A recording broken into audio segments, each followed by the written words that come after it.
Hey, Topping Airlines Math Industry, and we are going to take a look at convex lenses.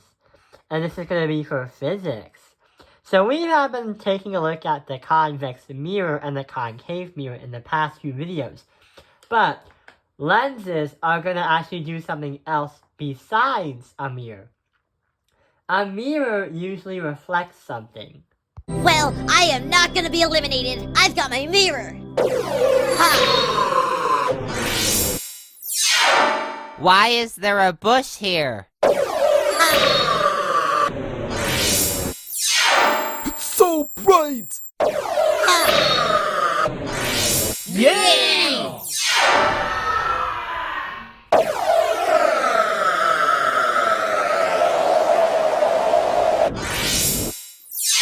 Oh no, not here again! But what a lens does is it kind of refracts a light wave and tries to kind of pinpoint it on somewhere else.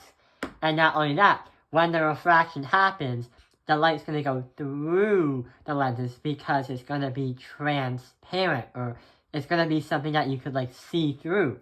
Just like that plastic paper bag right over there. Okay, so here we have a problem right over here.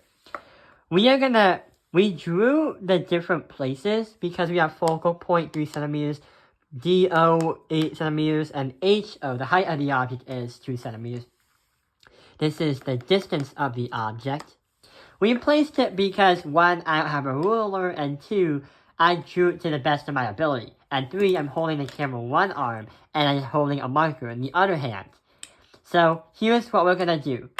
To solve it out, light goes through the lenses. It doesn't reflect like the mirrors.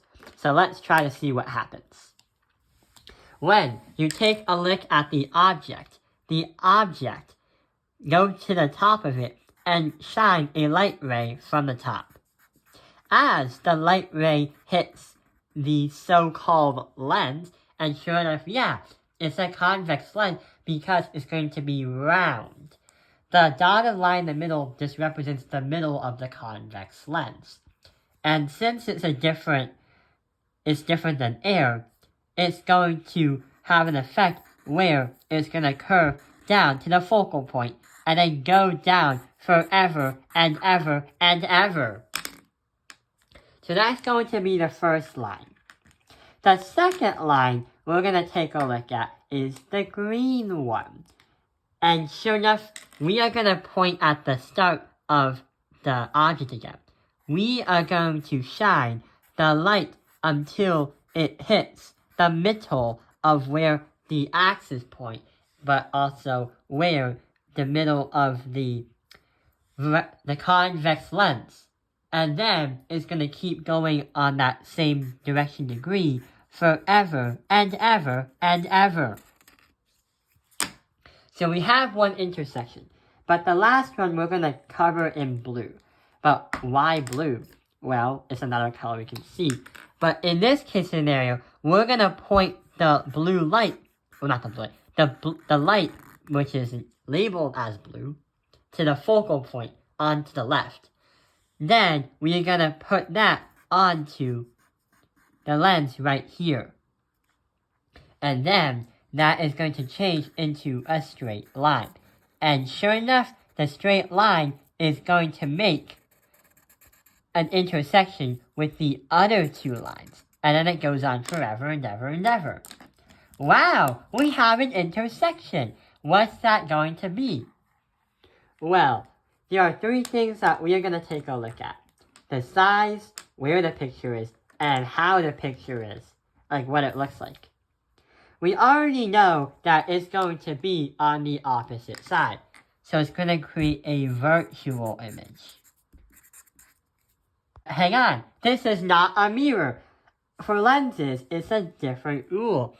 It's going to be a real image because you can literally see through the mirror, just like a magnifying glass.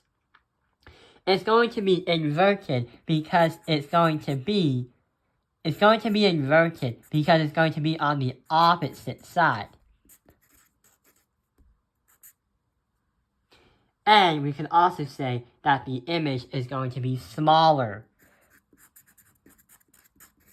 We can do that by going from the length from the point axis, the line axis, or the axis of line, to the intersection right over here, which is going to be a lot smaller than the height of the original object. So what convex lenses really do is when you point a light at any angle inside or at the convex mirror, the light is going to refract and it's going to hit one point. If you put your hand in that one point, it's going to burn you. And not only that, if you point a magnifying glass from the sun to a leaf, it will burn. We're right behind him and he has no idea.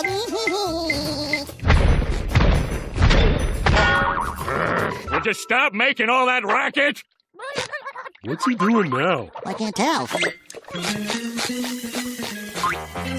Phew, gosh, it's hot. He's getting away! Quick, Patrick, use the jetpack! Can do!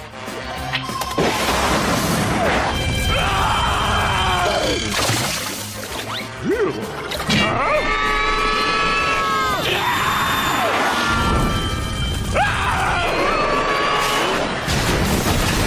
Convex lenses are really good at trying to pinpoint on one single object. Sometimes you can make them bigger, sometimes you can make them smaller. But now we understand what convex lenses are. But hang on, why didn't we talk about the concave lens? Well, the concave lens is going to be more complicated, and that is in a higher level physics course, which we haven't unlocked yet. Maybe next year we can unlock that skill level. I hope this video has helped you understand convex lenses. Thank you for watching Taipei Airlines Math Industry. Like and subscribe.